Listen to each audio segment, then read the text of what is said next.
I am fascinated by these different moments of realignment that you speak about in your book. We can start early on with the the the early days of the country when Jeffersonians were that was much more dominant. What created a period of realignment after that one, like at least in terms of the ruling class, the people in government, there was much broader consensus than ended up being the case. Yeah. So the book really, it starts with the Constitution, the drafting of the Constitution. And the reason why is you have to understand the laws printed in our Constitution. I think more than anything, their most lasting effect and why the system is so stable is one, at a time when, and even a sort of modest democracy of the kind that existed back then, where it's like enfranchisement mostly for white dudes who meet a basic property threshold, that's still a radical democratic term compared to the global norm at the time. But two, that the system lasts. We have the Constitution today. We have this system, not so much because of checks and balances or the stuff that people learn about in social studies, but just because resting a government on the authority of the people, on the consent of the government, on the consent of the governed, that turns out to be a really, really effective way of guaranteeing legitimacy for the system. But the thing that the founders hoped would happen, one, they did want that legitimacy. They want to say, okay, if we can't have a king to point to, we need to have the people. But they really hoped that people would shut up between elections. The ideal was that they would empower what was called a natural aristocracy. And in fact, there's been a lot of talk in the last few years about the Electoral College and all the problems with it, including, I think, in lefty circles that I run in, a sense that, well, one of the big knocks against the Electoral College is that it's established to protect slavery, that it's soaked in white supremacy. It's like, as with so much else in American history. And to my mind, that's actually not a cynical enough reading of the Electoral College, because if you go back to the congressional debate, the constitutional debates in 1787, you see James Madison saying, like, listen, like, Electoral College would be fine, but we can have a president be elected by popular vote. That's fine too. Like, why is Madison fine with a popular vote in 1787? Because he says, in so many words, that the people will just naturally defer to their betters, so that the more people you have voting, the more this natural aristocracy will just rise to the top. So we won't have to worry. And this is the great hope, again, that people will just say, natural aristocrats, doing a good job, keep going, and pipe down between elections. The thing that changes in the 1790s is that those natural aristocrats fall into a kind of civil war between themselves. So you have this broad, vicious fight that breaks out between Hamiltonians, called Federalists, and supporters of Thomas Jefferson, James Madison being one of them. And the way that this political elite discovers to settle this civil war within itself, it's this astonishing innovation. Oh, those people who are supposed to shut up, they can be the tiebreakers in this battle. So if we go to the polls, if we win elections, if we persuade them, then that allows us to rule in their name. Because it turns out the natural aristocracy is not going to agree, but within this debate inside the ruling class, it can be settled by appealing to the public.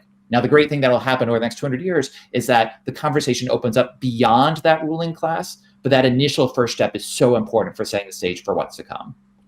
Tim, I can't tell you how refreshing it is to have a guest on this program who shares my cynicism or maybe my contempt at least. I'll characterize it as contempt for me, for people who try to make the Constitution and its intent into like a biblical text, one that is meant to create like broad democratic outcomes, as opposed to ones that serve the people who actually wrote that piece of text, just like any other piece of text or governmental constitution. It just is. And those things can improve, but you have to look at things with a critical eye. It's better than others, but that is exactly how you describe. Yeah, and I think that the best way to understand is just, as with American democracy itself, these are the rules of the game. And if we want to get power, if we want to use that power to make the world a better place, we have to understand those rules. But we can't afford to be naive in either perspective, I think, especially if you're advocating on behalf of the powerless, of people who the system is already rigged against. Then I think we just need to have a brutal realism about what the limits that are being placed on our capacity to move are, but also how we can actually affect change. So let's, you talk about that shift then in the 1790s. Do you mind just taking us to the next realignment, how that begins to play out, where those cracks begin to form? Great. So this is the 1820s, what I think a lot of people will know as Jacksonian Democracy, as in Andrew Jackson. And a couple big turns happen here. One is that if you want to date the emergence of populism, Andrew Jackson, not bad as representative of this. he is in some sense very much a creature of the establishment. He's a wealthy slave owner who at the time was a senator, but he's also clearly not cut from the same mold of the American elite as the person he beats in 1828, John Quincy Adams, who is just groomed to take over, groomed to be one of those natural aristocrats from birth on, essentially. And Jackson has his face of sort of the rural white man taking back power from this northeastern natural aristocracy. That's part of the story. But another really, really important part is the making up what you alluded to earlier, these sort of party machines that turn partisan conflict into a forever game. Because yes, the founders in the 1790s, they accepted the idea that you would need to fight out over parties for a while. You need to appeal to the public for a while. But they hoped that it was kind of a fever that would break eventually. So it was a phase country would go through, you'd have these parties, but then it would be done.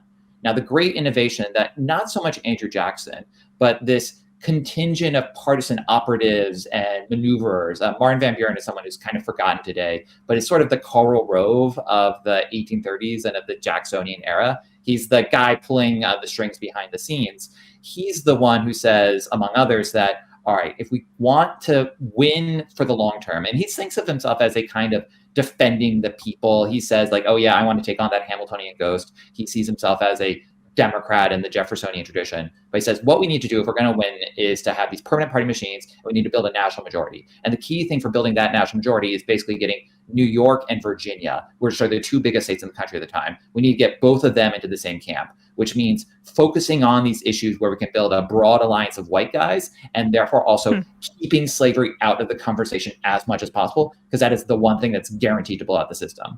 Now, the amazing irony is that about 20 years later, Martin Van Buren will, in a kind of protest move, run as the presidential nominee for the Free Soil Party, which is a crucial step in mainstreaming anti-slavery sentiment. They basically come up with a Republican Party platform, what Abraham Lincoln will run on 12 years before Lincoln actually wins.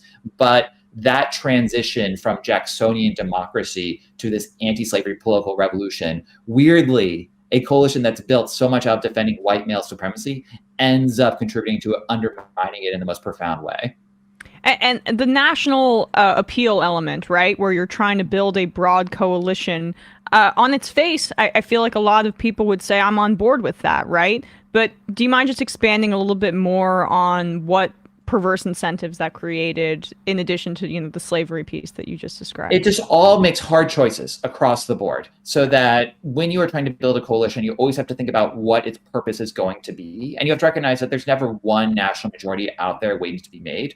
That Jacksonian coalition was dominant for a while, but it was destroyed, it was overthrown in the 1850s when you saw the emergence of a new type of majority, which wasn't this cross-sectional North-South alliance, but Republicans coming together to build a majority solely out of northern free states.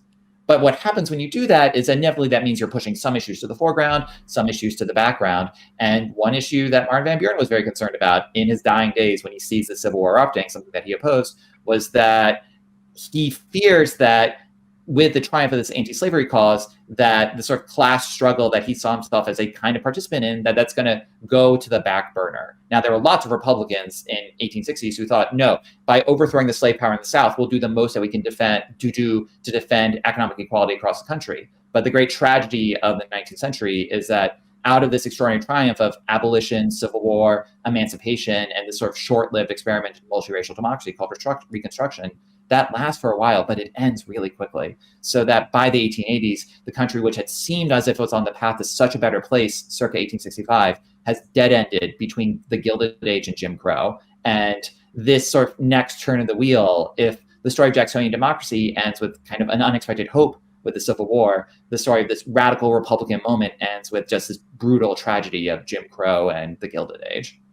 The incentives of, I'm sorry to keep returning to this, but it just has my brain working. Like, is popularism as defined in our modern era, like a version of that kind of theory of power that I think sometimes can further marginalize already marginalized people, because their issues are not necessarily the ones that, if you are guided by a poll, that will be prioritized. Yeah, and the most basic way you can say this is that there's always going to be a kind of tension between democracy and liberalism. If you define democracy as majority rule and liberalism as above all concerned with minority rights. And those would be the rights, historically, it ranged, sort of some of the first liberals, the minority rights they were most concerned about were the rights of people with money. They say there's a tiny number of people who have a lot of money. This is something that's very much on the table of the Constitutional Convention. They're like, if we have this democratic system, how do we make sure that all the people without money don't gang up and take it from the people who do have money, that small number at the top. But they're also concerned with the rights of religious minorities. And eventually, radical Republicans will be concerned with rights of African Americans as well. So perennially, there's going to be a tension over how you defend minority rights, especially, for a progressive today, concerns about racial justice. That's going to be so at the center of the debate throughout the 20th century. How do you reconcile that with democracy? And the people who I find most inspiring are the ones who face up to this problem and come up with a way to defend those rights of of the powerless and advance their interests while doing it in a way that draws out the best of the American democratic tradition, which I think is there. And so to get to the question of populism, I think you could say that there are kind of two faces of populism. There's one that says, listen, let's just take a poll and figure out exactly where the country is right now and just try to pivot to the center in every respect. And that is a good way to win elections, probably not a great way to change the country. The other, you could say, is a more ambitious version, which says, let's take what the public thinks seriously, but also figure out where are the issues, where are they on the issues that matter to us, and how can we change them to bring them onto our side? So what are the sections where the public is leaning in our direction, where we can bring them toward us and use it as the basis for a coalition that can push out transformative change across the board?